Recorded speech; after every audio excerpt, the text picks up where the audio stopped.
बिहार के पूर्व मुख्यमंत्री और एनडीए के सशक्त और मजबूत उम्मीदवार जीतन राम मांझी इस वक्त हमारे साथ हैं। सर, ये बताइए, इस बार का जो चुनाव है कई मायनों में खास होगा, क्योंकि बीजेपी लगातार कर रही है 400 पार। तो क्या लगता है गया में क्या होगा इस बार? देखिए, कोई कुछ कहे, लेकिन आज जो परिस्थिति है, नरेंद्र भाई मोदी जी जो भारत के प्रधानमंत्री हैं, उनका कुछ इस तरह की ख्याति है, न सिर्फ भारत में बल्कि विदेशों में। और हिंदुस्तान की जनता, जहाँ तक प्रजातंत्र की बात है, जमहूरियत की बात है, लोग एकदम निपुण हो गए हैं। सब समझते हैं गरीबी हो सकती है, लाचारी हो सकती है, बेरोजगारी हो सकती है, लेकिन सब कुछ झेलते हुए देश का सम्मान और देश के जो समृद्धि है, उससे हमारे देश की जनता कभी कॉम्प्रोमाइज़ नहीं कर सकती है।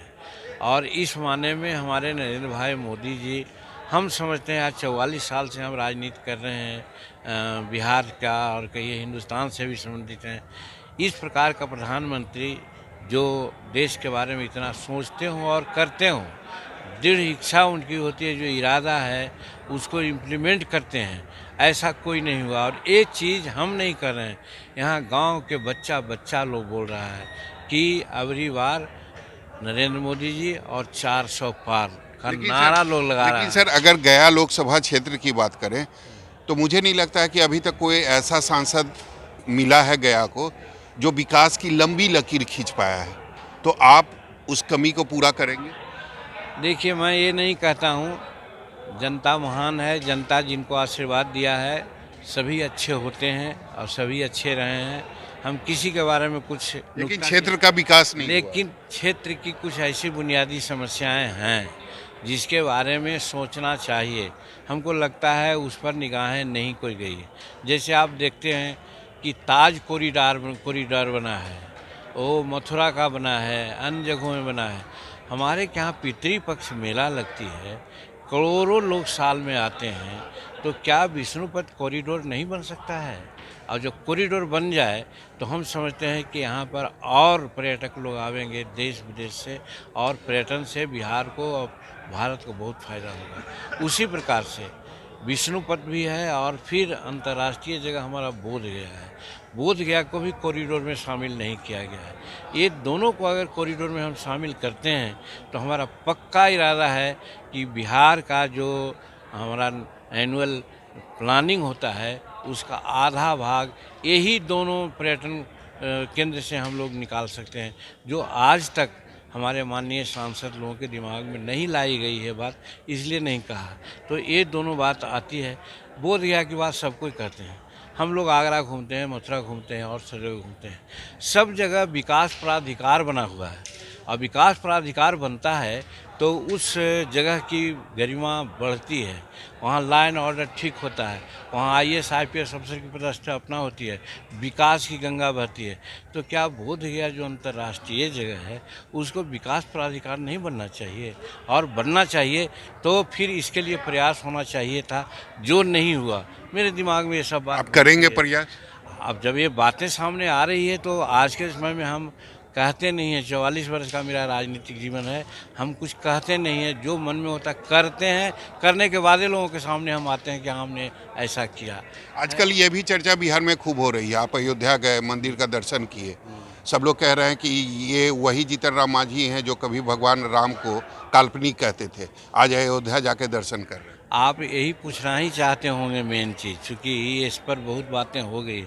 मेरा कहने का मतलब है कि हम अगर राम की आस्था या जो सनातन धर्म की बातें हैं उसके खिलाफ अगर जाते, तो बाकी लोग तो सिंह शर्मा आज़ाद और ननकुरियार फनकुरियार लिखते हैं, और जीतन राम काहे लिखा, रामजीत राम काहे लिखा, दिलकेशर राम काहे लिखा, जगजीवन राम क्या लिखा?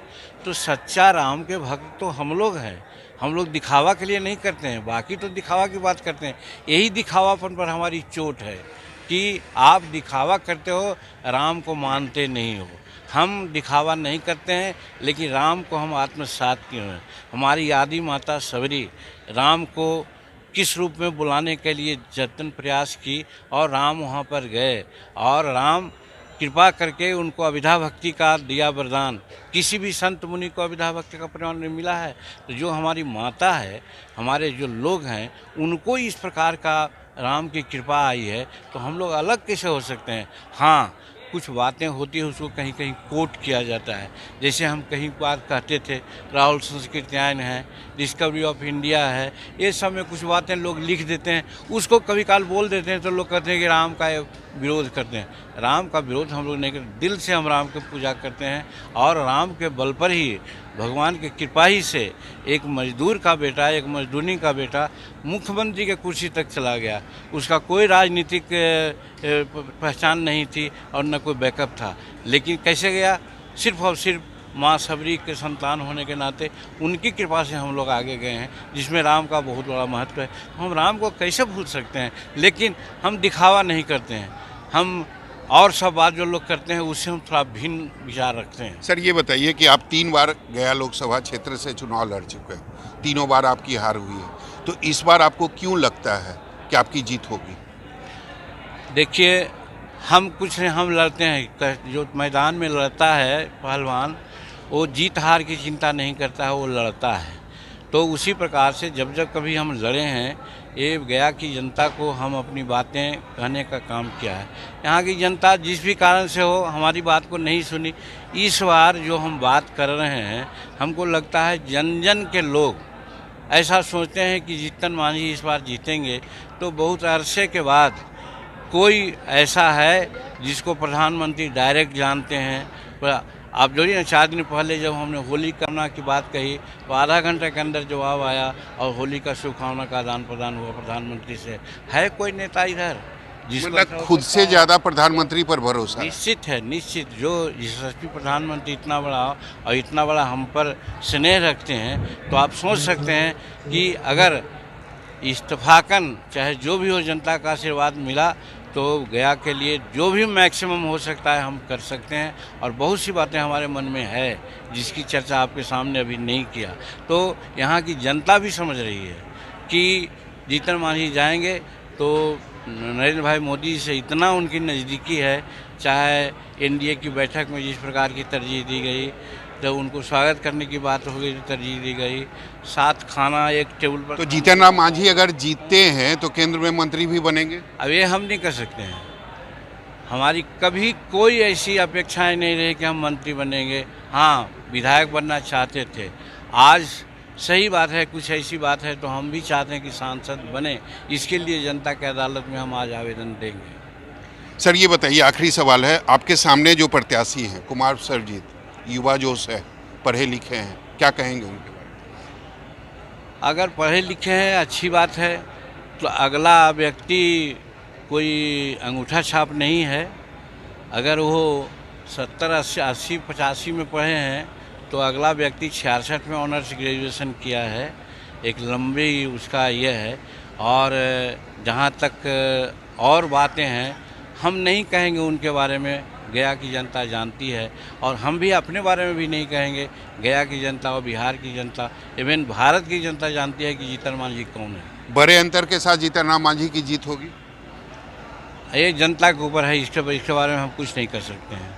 कर्मण्येवाधिकारस्ते मा फलेषु कदाचन। हम काम करना जानते हैं, रिजल्ट देने वाला ऊपर वाला है। तो हमारे साथ है जीतन राम मांझी, खुश हैं और सबसे बड़ी बात है कि अपनी जीत को लेकर काफ़ी आश्वस्त हैं।